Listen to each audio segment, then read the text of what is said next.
देश विदेश के हमारे तमाम कवियों और दर्शकों का बहुत बहुत स्वागत, अभिनंदन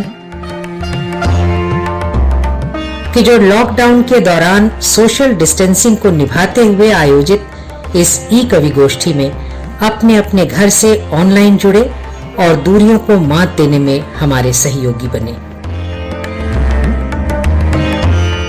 हम दुआ करते हैं कि दुनिया जल्दी से जल्दी पाबंदियों के दौर से सकुशल बाहर आए और मुलाकातों का सिलसिला फिर से कायम हो। इसी कामना के साथ प्रस्तुत है फासलों के दरमियान का नया अंक। जब भी मैंने ठोकर खाई, माँ ने तो पुचकार दिया, पर बाबुल ने भूल सुधारी, लड़ने को तैयार किया। नमस्कार साथियों, पिता के साथ जो हमारा ये एक रिश्ता है, बहुत ही संवेदनशील, अनकहा मगर बड़ा गहरा। आइए आज उसे कहते हैं, शब्दों से कहते हैं उस एहसास को जिसे भीतर ही भीतर जीते रहे हैं हम। पिता, तुम्हारे बिना हम नहीं हो सकते थे। हमें गढ़ा है जिस पिता ने फासलों के दरमियान का ये अंक उन्हीं को समर्पित है। हमारे बीच हैं जाने माने व्यंग्यकार, लेखक डॉक्टर हरीश नवल। नमस्कार। बिहार से हमारे बीच में बहुत ही चर्चित लेखक मुंगेर के शिवनंदन सलील जी हैं।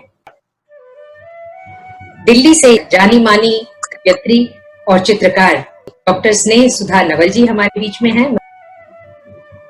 आज की पीढ़ी का प्रतिनिधित्व कर रही हैं आरती स्मिथ।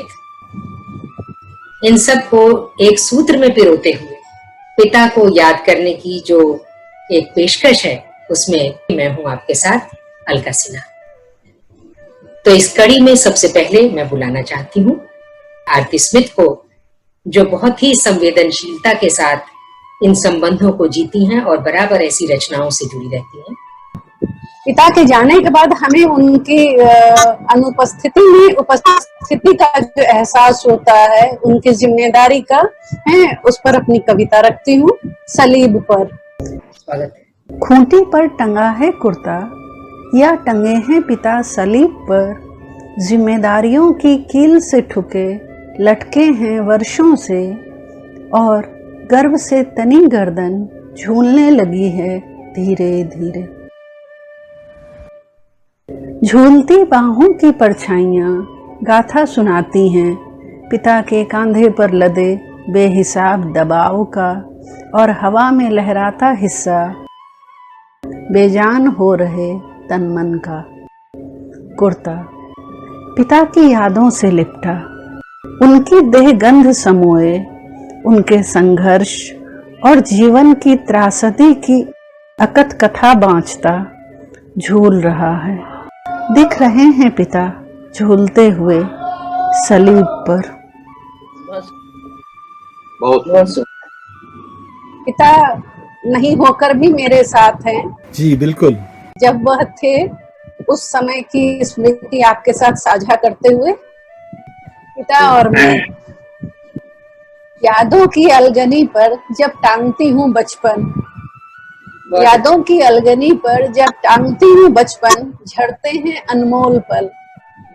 दिखते हैं पिता एक एक पल चुनते हुए, सहेज कर रखते हुए। मैं मूछें खींचती हूँ, खिल उठती है कली उनके होठों पर। मैं मूछें खींचती हूँ, खिल उठती है कली उनके होठों पर। भोजन की थाली पर कौर बांधे बैठे हैं पिता मेरे इंतजार में। भोजन की थाली पर कौर बांधे बैठे हैं पिता मेरे इंतजार में। दफ्तर को जाते पिता मुझे देते 10 पैसे की रिश्वत। दफ्तर को जाते पिता मुझे देते 10 पैसे की रिश्वत, कि जाने दूं उन्हें। ढलती सांझ दस्तक देते पिता, पुकारते मेरा नाम, मानो और नाम याद नहीं। सेंध मारता कैशोर्य, गुपचुप छूटता बचपन, छूटता पिता का साथ। अब पिता हैं, मैं हूँ, बीच में है झीनी दीवार मध्य वर्गीय वर्जनाओं की। पिता बोलते हैं, बतियाते हैं, बस सीने से नहीं लगाते, मैं अब बरी हो रही हूँ। बहुत अच्छे। वाह।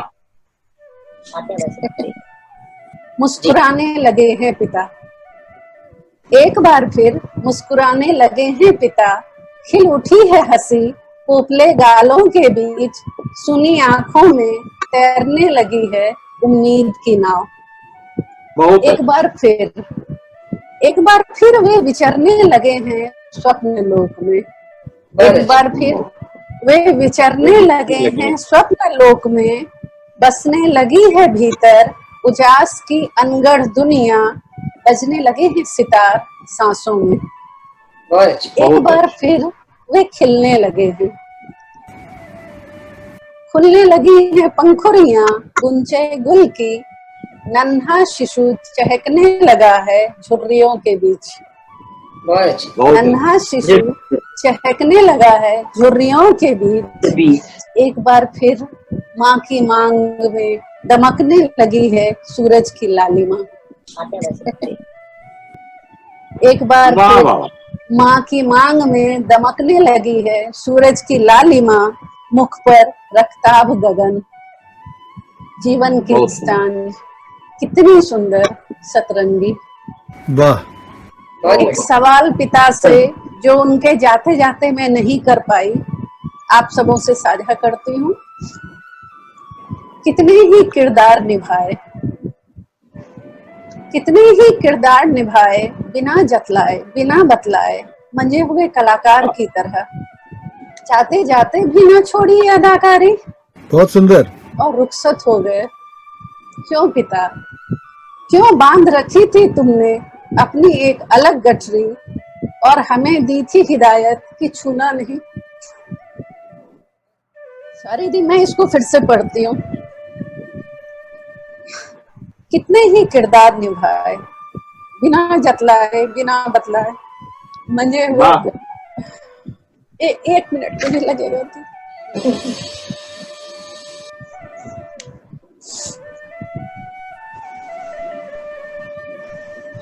सॉरी।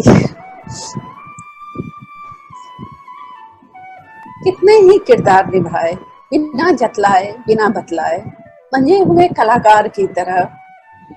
जाते जाते भी ना छोड़ी अदाकारी, और रुखसत हो गए।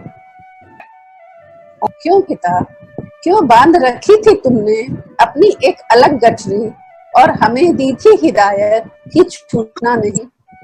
तुम्हारी सुनी आंखों में उमगते नेह को हमने देखा था कई बार, मगर हर बार तुम रेत मल लेते थे, और रुक जाता था नेह झड़ने से पहले।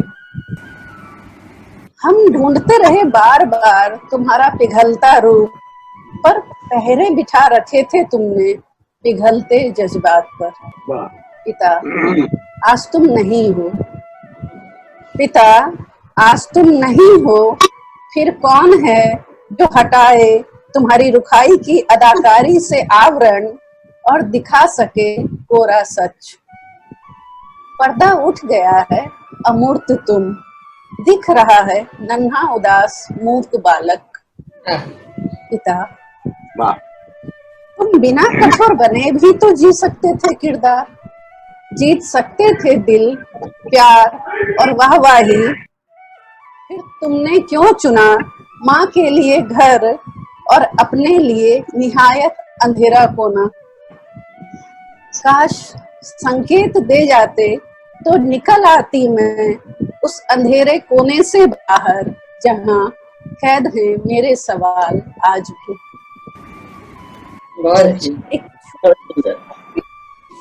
बहुत ही भावुक कर दिया आरती स्मिथ की इन रचनाओं ने। शुरुआत में ही आंखें बार बार नम हो रही हैं। ये सफर पूरा कैसे होगा, पर मुझे लगता है कि कई बार आंसू भी अपनी तरह से बयां करते हैं उन चीजों को जो शब्द नहीं कर पाते। मैं आप सभी को जोड़ना चाहती हूँ मुंगेर के बहुत ही प्रतिष्ठित कवि, रचनाकार और बड़े ही जुझारू व्यक्ति शिवनंदन सलील जी से। शिवनंदन सलील जी की बनाई हुई एक लाइब्रेरी, एक ऐसा पुस्तकालय जो उन्होंने लगभग 32 वर्षों में तैयार किया है, अपने बहुत ही सीमित संसाधनों के बावजूद, लेकिन अपनी असीमित जिजीविषा के साथ। बड़े से बड़े जो लेखक हैं और नए से नए जो रचनाकार हैं, उनसे जुड़ी हुई पत्र पत्रिकाओं को इस लाइब्रेरी में सहेजते हैं। आइए पहले हम एक नजर डालते हैं उस लाइब्रेरी पर। हम चाहेंगे कि वो एक बार हमें दिखाएं। धन्यवाद। बाएं तरफ जितनी भी वो साहित्यिक पुस्तकें हैं वो बाईं तरफ वाले सारे रैक में हैं, और ये सारे जो छोटे छोटे बुकलेट्स हैं जो कभी डॉक्टर शिवचंद्र प्रताप के द्वारा, कभी प्रोफेसर रामचरित्र सिंह के द्वारा जो बार बार छपते रहते हैं, वो बुकलेट्स सब हैं।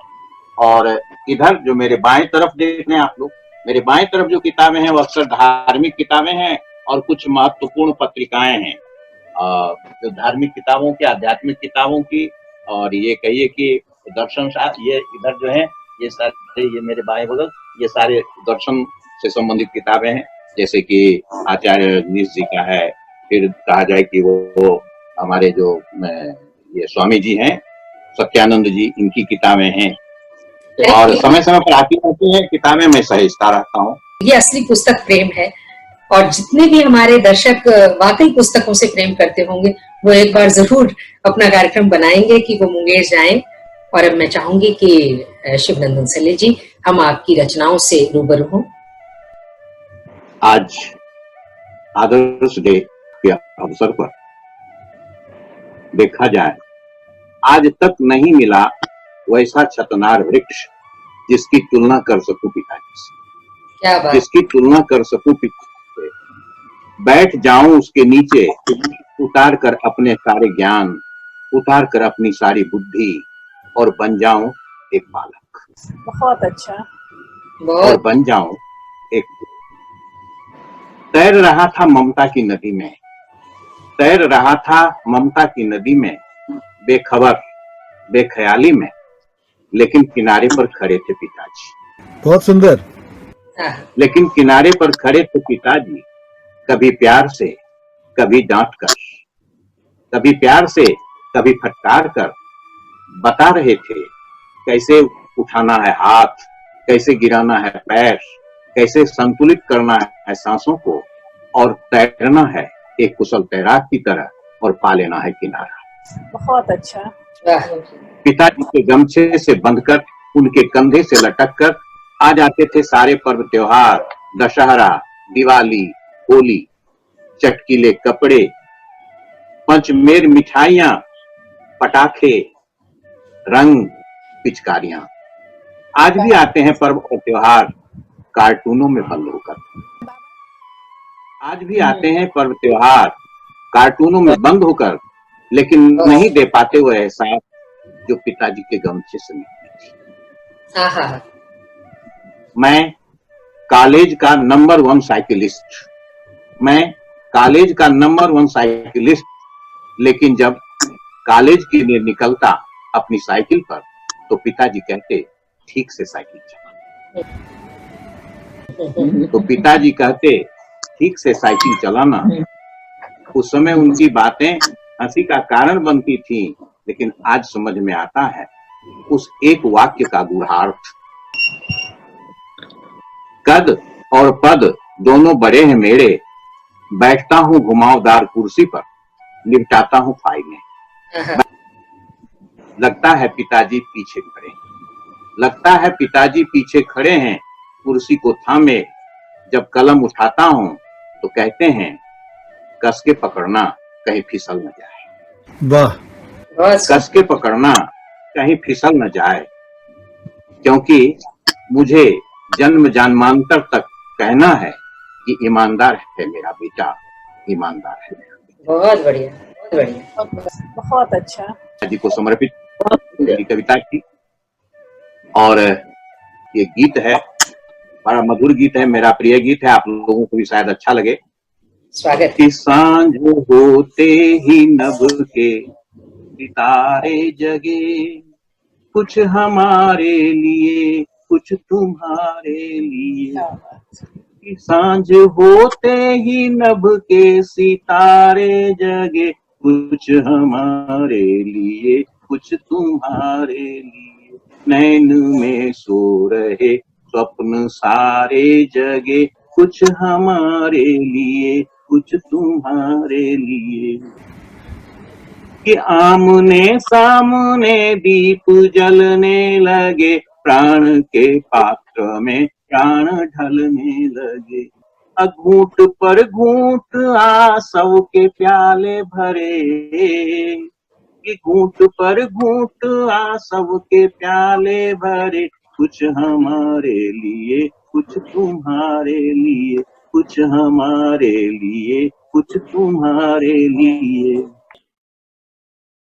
पंखुड़ी पंखुड़ी घूमती रह गई, झील भी झील में डूबती रह गई। दो किनारे किनारे किनारे रहे, बहुत सुंदर। दो किनारे किनारे किनारे रहे। कुछ हमारे लिए, कुछ तुम्हारे लिए। नैन में सो रहे स्वप्न सारे जगे, कुछ हमारे लिए, कुछ तुम्हारे लिए। और एक बंद देखेंगे जी। कि बिन बताए पहर तीसरा आ गया, तन थका मन थका दीप मुरझा गया। कि बिन बताए पहर तीसरा आ गया, तन थका मन थका दीप मुरझा गया। अब भोर तक स्वप्न फिर भी तुम्हारे रहे, कि भोर तक स्वप्न फिर भी तुम्हारे रहे। कुछ हमारे लिए, कुछ तुम्हारे लिए। नैन में सो रहे स्वप्न सारे जगे, कुछ हमारे लिए, हमारे लिए। और आखिरी का पद देखेंगे कि जिंदगी जिंदगी की कथा हो गई, पुष्प उद्यान में कुछ व्यथा हो गई। धूप नभ के सितारे उतारे करे, कि धूप नभ के सितारे उतारे खरे। कुछ हमारे लिए, कुछ तुम्हारे, कुछ हमारे लिए। बहुत अच्छा, बहुत अच्छा। बहुत बहुत धन्यवाद। आपने बहुत अच्छा सुनाया। तो अभी तक हम लोगों को जो पढ़वा रही थी, हमारी विशेषताओं को श्रोताओं के सामने, दर्शकों के सामने उजागर कर रही थी। आप सभी जानते हैं, साहित्य जगत की एक मर्मज्ञ कवयित्री और लेखिका है, और उनके संचालन में हमने कविताएं पढ़ी। सौभाग्य की बात है, अलका सिन्हा अपने पिता की वह मूर्त हैं जिन्होंने उन्हें अपने स्नेह से, अपने प्यार से और अपने तपस्या से एक रूप दिया है, संगमरमरी ज्ञान की, प्रतिभा की। तो मैं निवेदन करूंगा अलका सिन्हा से कि आप भी अपनी रचना रखें। बहुत धन्यवाद आदरणीय सलील जी। और क्या बताऊं, मैं आपने भावुक कर दिया मुझे बहुत कुछ कह करके। मुझे एक मौका याद आ गया जब मेरी पहली किताब छपी थी 96 की, 96 की। ये वो किताब है और कोक से, वाणी प्रकाशन से आई थी।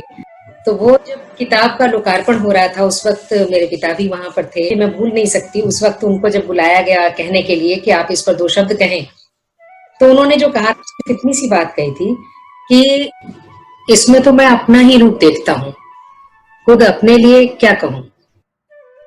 इतना कहते ही उनका गला भर गया था। और सचमुच में ऐसा वो मेरे अंदर हो गया, समा गया कि मेरे लिए, अपने पिता के लिए कुछ कहना बड़ा मुश्किल है। और सही बात। आती हूँ मैं कि कुछ कहूँ लेकिन कह नहीं पाती हूँ, बहुत भावुक हो जाती हूँ। तो मैं आपके, लेकिन आपका इतना प्यारा अनुरोध है, मैं इसको रखना चाहती हूँ। तो मैं अपने पिता को समर्पित करती हूँ। उनके पिता पर लिखा गया एक गई एक कविता। तो मेरे बाबा, स्वागत है। और देखिए, इसमें आपको 2 बिंब मिलेंगे, 2 शख्सियतें हैं। हम पिता को कई जगह पे ढूंढते हैं। तो जब मेरी शादी हुई और मेरे ससुर मुझे मिले, वो भी मुझे ऐसे मिले जैसे मेरे पिता की याद आती है। बाबा, बाबा हमारे यहाँ दादा को कहते हैं बाबा। हाँ, बहुत लाडली थी मैं बाबा की, बहुत शह दे रखी थी मुझे बाबा ने। कितने धीर गंभीर थे बाबा, कितने कड़क। पर मैं बाबा की थाली में ही खाती थी, बाबा के कंधों पर चढ़ तोड़ती थी ऊंची डाल का वह अमरूद हाँ, जो मैं चाहती थोड़ा उचक कर बाबा खुद तोड़ सकते थे। बहुत अच्छा। लाजवाब। कितनी ही बार तोड़ी थी मैंने बाबा की कलम की नोक, कितनी बहुत अच्छे। मैंने बाबा के कलम की नोक लिखने की कोशिश में कितनी ही बार बाबा के कपड़े समेटते हुए लिटा दिए थे धूल में। छोटी सी थी, नानी, लेकिन मेरे को हर बात बाबा के साथ करनी। कितनी ही बार बाबा के कपड़े समेटते हुए लिटा दिए थे धूल में, पर बाबा नाराज होने के बदले मुस्कुरा देते थे मेरी नादानियों पर। बाबा नाराज होने के बदले मुस्कुरा देते थे मेरी नादानियों पर, सीख जाएगी कहकर पुचकार देते थे मेरी कितनी ही गलतियों पर। बहुत सुंदर।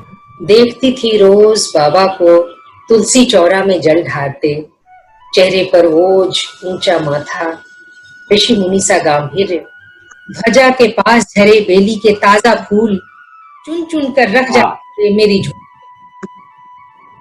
चुन चुन कर रख जाते थे मेरी झोली में। तब कैसा भोला मासूम लगता था यही चेहरा।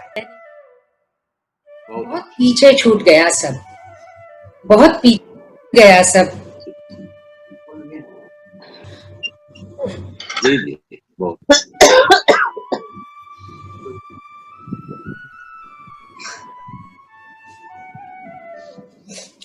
बहुत पीछे छूट गया सब। अब जब देखती हूँ अपनी बिटिया को अपने दादा के कंधों पर कूदते उछलते सोन चिड़ैया बनते, तो पाती हूँ कितने सहज हूँ। अब जब देखती हूँ अपनी बिटिया को अपने दादा के कंधों पर कूदते उछलते सोन चिड़ैया बनते, तो पाती हूँ कितने सहज हैं उसके दादाजी। खुद भी दौड़ने लगते हैं नन्हे पैरों की बराबरी में, हवा के झोंके की तरह, और हंसने लगते हैं फूलती सांस के साथ। वाह। दुल्हन सा सजाते हैं उसे, बिंदी लगाकर, चोटी बनाकर, घुटनों घुटनों चलते हैं, कभी घोड़ा कभी हाथी हैं, रूठते हैं कभी बनाते हैं। चिड़ियों का जाल, चूहे की टोपी, कहानी सुनाते हैं, बच्ची के साथ बच्चा बन जाते हैं। बहुत सुंदर। बहुत अच्छे, बहुत अच्छे, बहुत अच्छे। हमारे दिल्ली लौटने से पहले सामान बांधते बांधते ले आते हैं नई फ्रॉक। गुड्डी को पसंद आ गई पहनेगी, गुड्डी को पसंद आ गई पहनेगी। धर देते हैं झोला भर अमरूद रास्ते में खिलाना कहकर। वाह। धर देते हैं बहुत अच्छे। अमरूद रास्ते में खिलाना कहकर।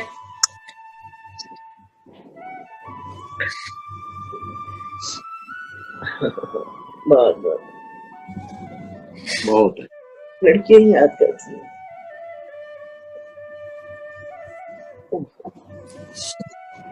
रुला देते हैं बार बार।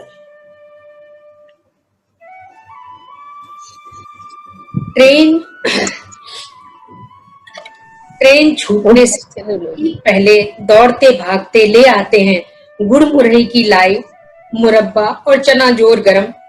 कह बैठते हैं कोई किताब पकड़ाकर रोज सुनाना एक कहानी से। कह बैठते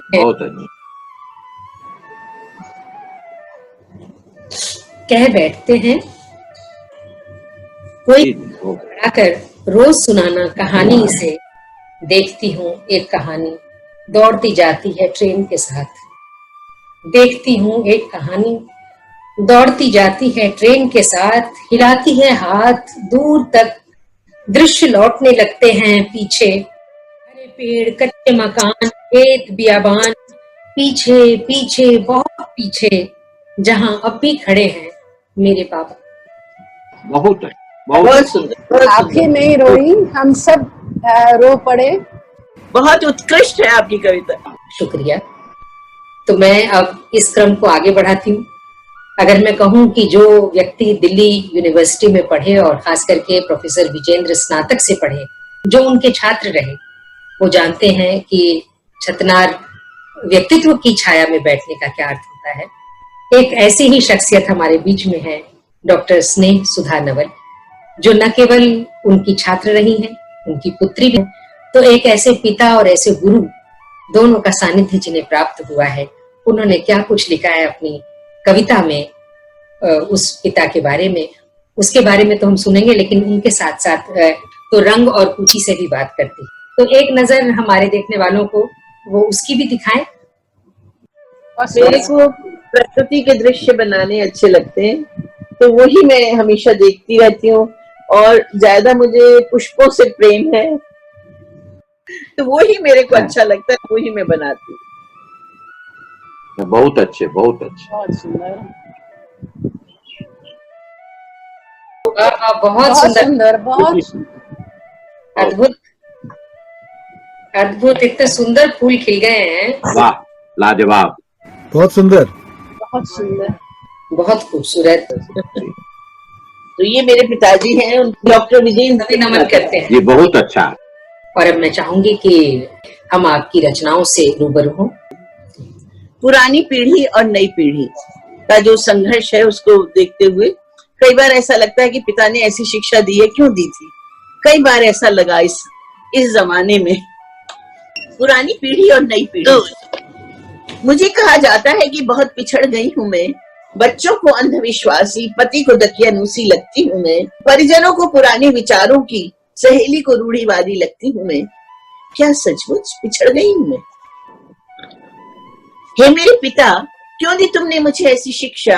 हे मेरे गुरु, क्यों दी तुमने मुझे ऐसी दीक्षा कि मुझे वही भाता है जो आदर्श की कोटि में आता है। वाह। हे मेरे पिता, क्यों दी तुमने मुझे ऐसी शिक्षा? हे मेरे गुरु, क्यों दी तुमने मुझे ऐसी दीक्षा कि मुझे वही भाता है जो आदर्श की कोटि में आता है। पर क्या कहूं उसे, मुझे तो पिछड़े लगते हैं बच्चे, पति, परिजन और सहेली, जिनके लिए हूं मैं पहेली। मुझे लगते हैं वे भोले नादान, जो आधुनिकता के नाम पर क्या कुछ नहीं खोते और खुद को सोचते हैं महान। बहुत अच्छा। मुझे तो वे ही बिछड़े लगते हैं, आगे की दौड़ में काफी पिछड़े लगते हैं। ऐसा क्यों होता है? ऐसा क्यों होता है कि बार बार वृत्त वही पूरा होता है जहां से हुआ था शुरू। बहुत बढ़िया। ऐसा क्यों होता है कि बार बार वृत्त वही पूरा होता है जहां से हुआ था शुरू, जहां खड़े थे मेरे पिता, जहां खड़े थे मेरे गुरु, जहां खड़े थे मेरे पिता, जहां खड़े थे मेरे गुरु। बहुत अच्छा, बहुत अच्छा मैम। क्या कहना, बहुत सुंदर। धन्यवाद। पिता कभी भी पूरे नहीं होंगे माँ के बिना। पिता को जानना है तो माँ के साथ ही जानना पड़ेगा। हमारे बीच हैं जाने माने व्यंग्यकार, लेखक डॉक्टर हरीश नवल। मैं चाहती हूँ कि डॉक्टर हरीश नवल हमारे बीच रखें अपनी वो कविता जो कि अम्मा और बाऊजी दोनों को मिलकर चलती है। मैं बुलाना चाहती हूँ डॉक्टर हरीश नवल को, उनकी रचना। बहुत बहुत स्वागत, स्वागत। नमस्कार अलका सिन्हा जी और सभी साथियों। बहुत अच्छा लगता है जब भी मैं आपके इस कार्यक्रम के वीडियो देखता हूँ, और इतना अच्छा काम कर रही हैं अलका जी आप, कि आपको तो और अधिक यश मिलता रहे। लीजिए, मैं पिता पर और माता पर एक कविता सुना रहा हूँ। बड़े अजब थे, बड़े गजब थे, एक होते थे बाबूजी, एक हुआ करती थी अम्मा।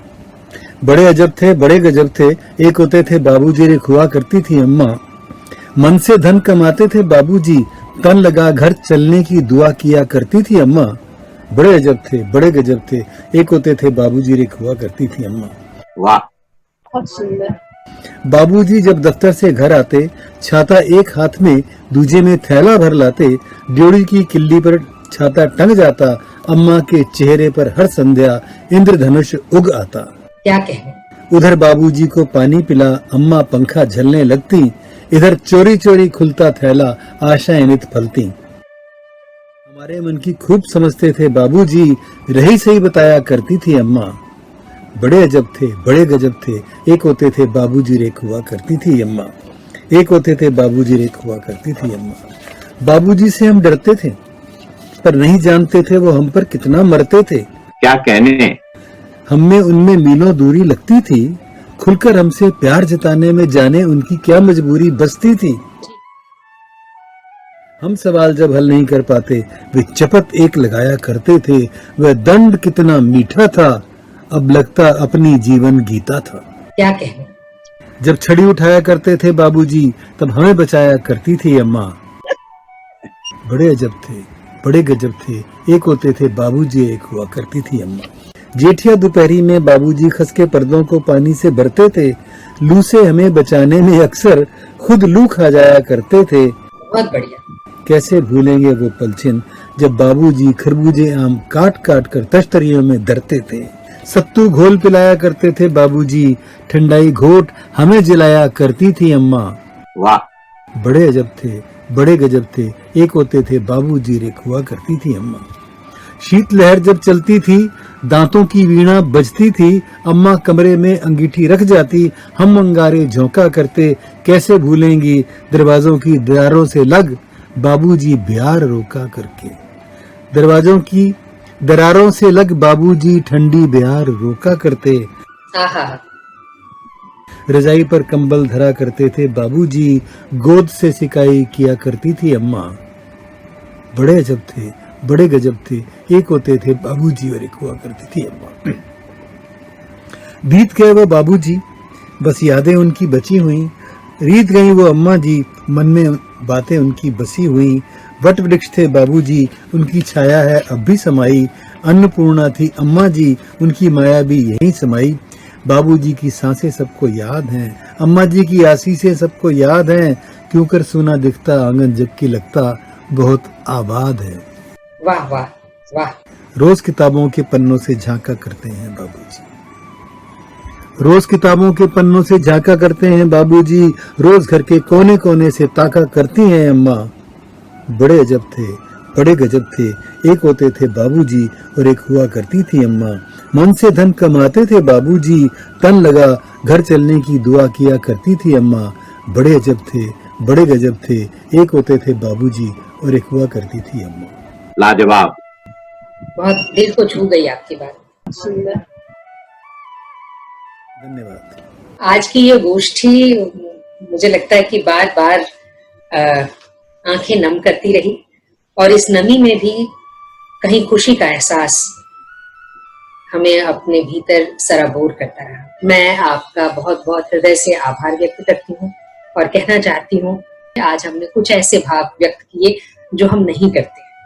अमूमन हम नहीं कहते पिता से कि उनका होना हमारे घर में और हमारी जिंदगी में कितनी अहमियत रखता है। एक बार फिर मैं हर उस पिता को अपने हृदय से नमन करना चाहती हूँ जिन्होंने हमें गढ़ा है, इस समाज को गढ़ा है, इसका परिष्कार किया है, और इसलिए ये दुनिया जीने लायक बनी है। बहुत बहुत नमन।